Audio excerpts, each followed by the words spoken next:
The lead is gone, 3 laps left. The championship leader, your own teammate, is right behind you, closing fast. The crowd is on its feet. The whole NASCAR world is watching.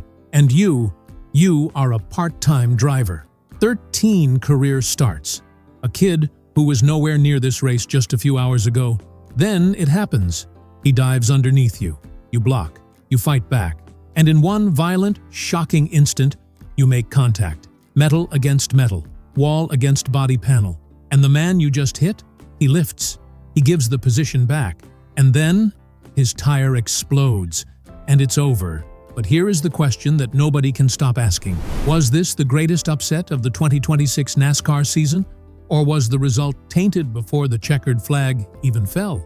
And more importantly, who is the 23-year-old from Marietta, Georgia, who just walked into the most unique race venue in NASCAR history and left as a winner? Stay right here, because this story, the upsets, the controversy, the teammate drama, the tire failure, and the raw emotion of a kid living his dream, this is one you do not want to miss. This is NASCAR Report Today, and this is the full story of Corey Heim at Naval Base Coronado. Before we go any further, if you are a NASCAR fan who lives for moments like this, the shocking wins, the controversial calls, the rivalries that boil over on the final lap, then NASCAR Report.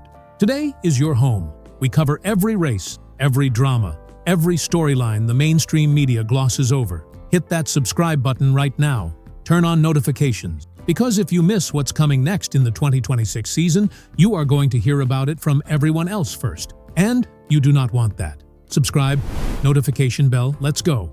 Let's go back to Sunday, June 21st, 2026. Naval Base Coronado, an active United States military installation on Coronado Island, just south of downtown San Diego.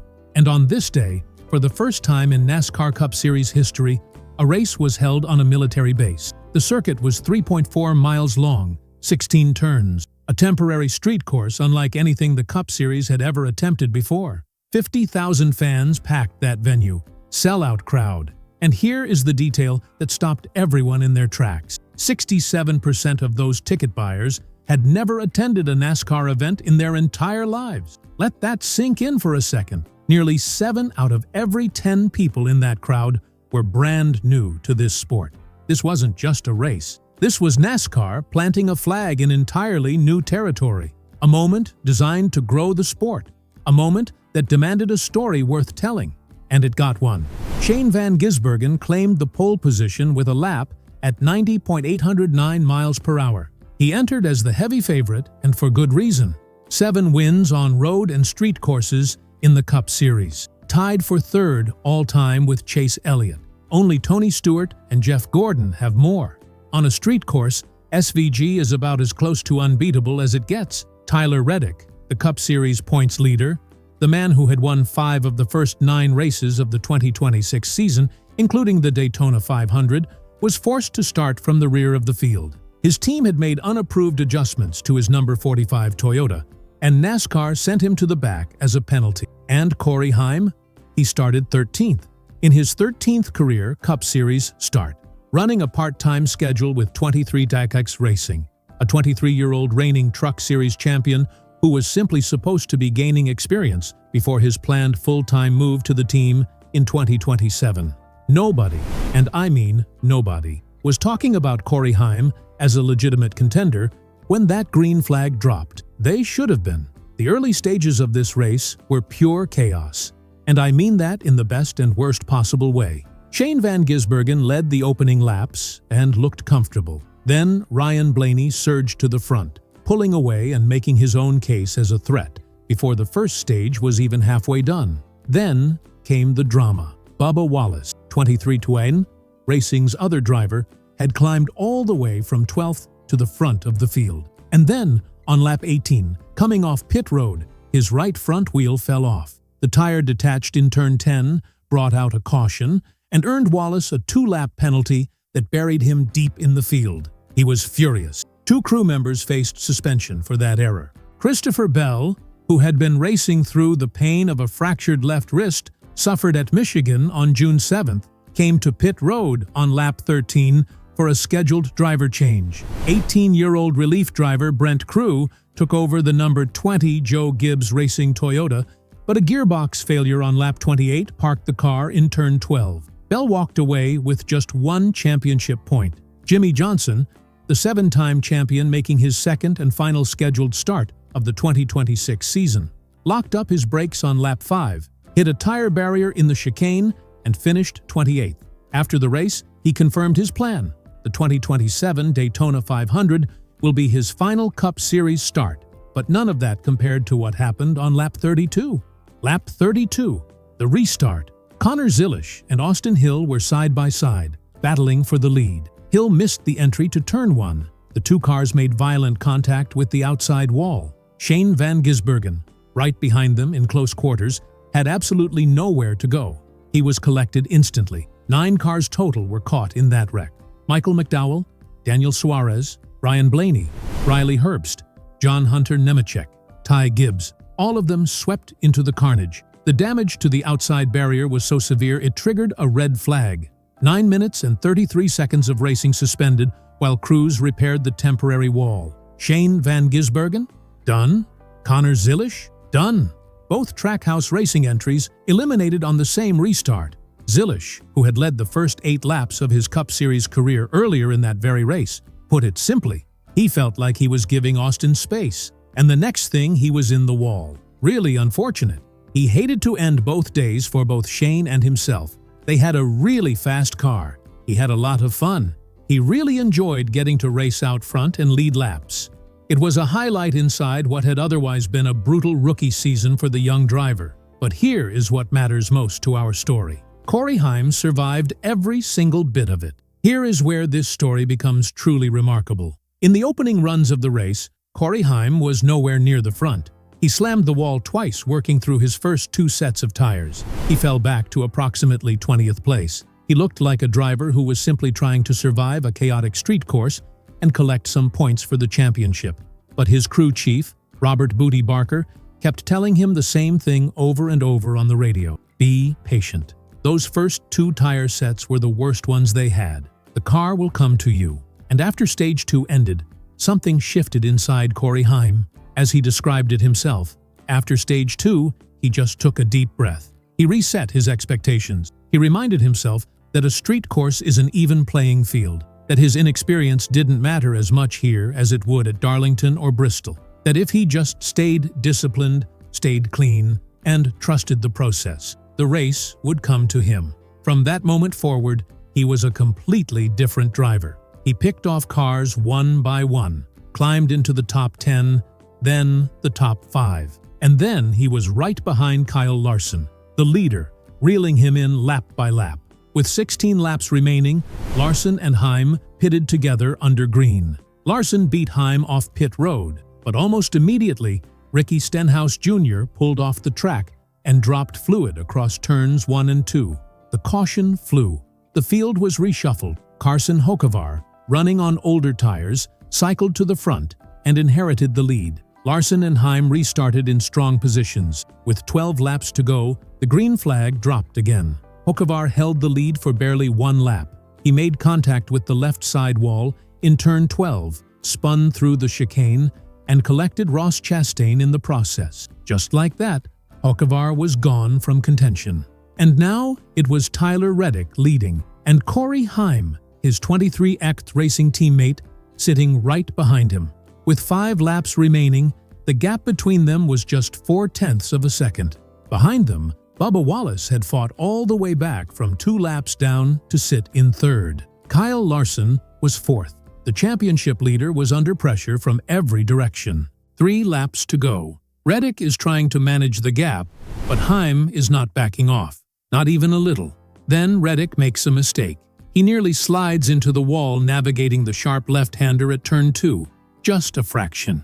But on a street course, with 3 laps left, a fraction is everything. Heim sees it. He dives underneath Reddick in turn 3. They run side by side through turn 4, and Heim grabs the lead just past that corner, heading into the straightaway, before turn 5. Reddick responds immediately.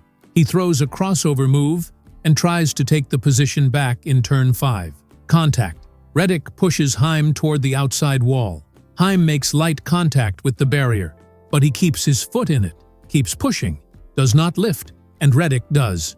He backs out. He gives the position back, and moments later, his number 45 Toyota blows a left front tire, and he falls all the way from the lead to 25th in the finishing order. Corey Heim crosses the finish line 10.365 seconds ahead of Bubba Wallace. A 1-2 finish for 23XI Racing. Kyle Larson, 3rd.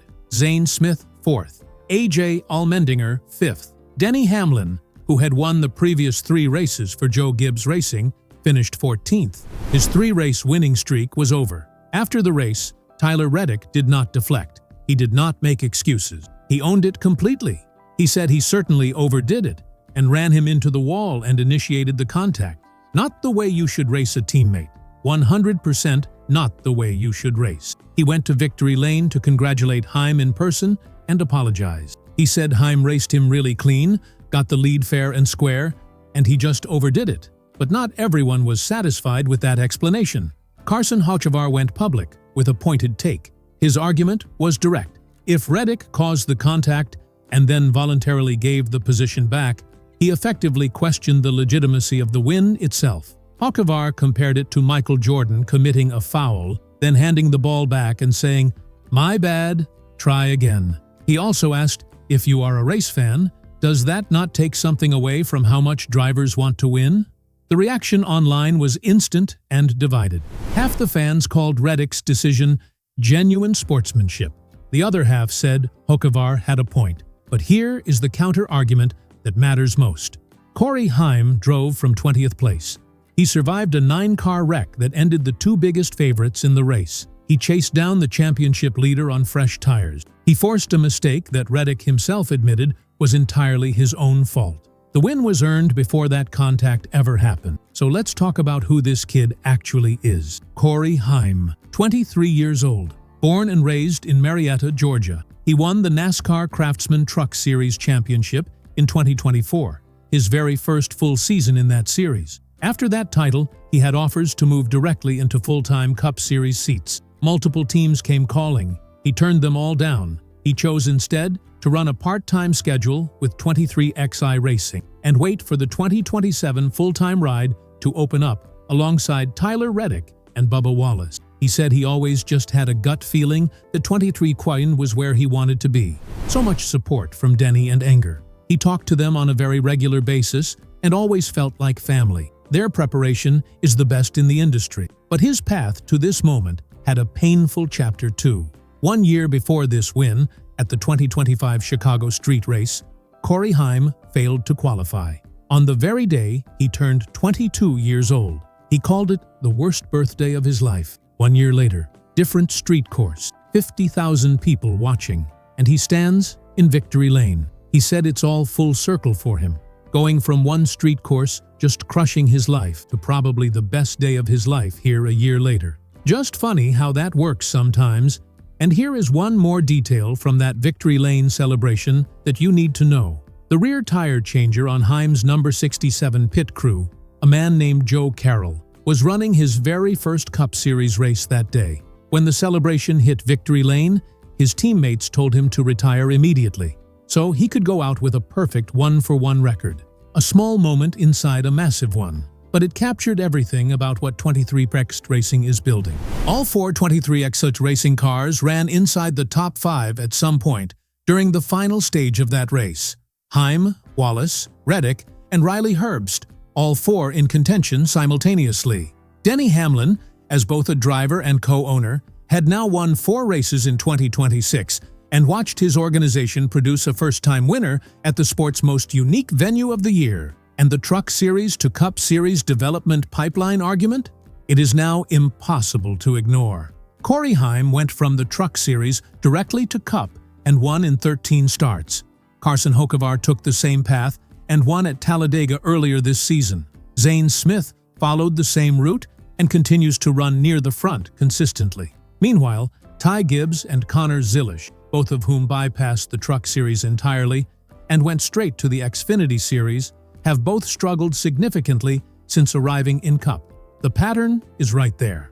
It is undeniable. And team owners across NASCAR should be paying very close attention. On the championship side, Tyler Reddick's lead over Denny Hamlin collapsed to just 8 points after this race. The series heads north to Sonoma Raceway on June 28th next. Shane Van Gisbergen dominated that event last season, leading 97 of 110 laps from the pole position. He will be motivated, he will be hungry, and the pressure on Reddick to stop the bleeding is very real. But none of that changes what happened on June 21st, 2026 at Naval Base Coronado. Before the race, United States Navy service members stood on stage with Corey Heim during driver introductions and tapped their wrists, mimicking his trademark victory celebration, like they somehow already knew what was coming. 3.5 hours later, Corey Heim proved them right. He slammed the wall twice, fell to 20th place, survived a 9-car wreck, chased down the championship leader, made contact with the wall, and refused to be moved. He said afterward, "I hope I don't wake up from this dream." It was not a dream. It was Heim time. And that is the full story of Corey Heim's stunning win at Naval Base Coronado. The race that nobody predicted, the controversy that divided the NASCAR world, and the moment that announced a new generation is ready to take over this sport. But the 2026 NASCAR season is far from over. Sonoma is next. The championship battle is tightening. Shane Van Gisbergen wants revenge. Denny Hamlin is lurking. And somewhere in the field, Corey Heim is quietly waiting for his next shot. If you want to be here for every moment of it, every win, every wreck, every controversy, every storyline, then join the NASCAR Report Today family right now. Hit that subscribe button. Drop a comment below telling me, do you think Reddick giving back the position tainted the win? Or was Heim's victory fully earned regardless? I want to know where you stand. Like the video, share it with your NASCAR friends, and we will see you in the next one. This is NASCAR Report Today. Don't miss a lap.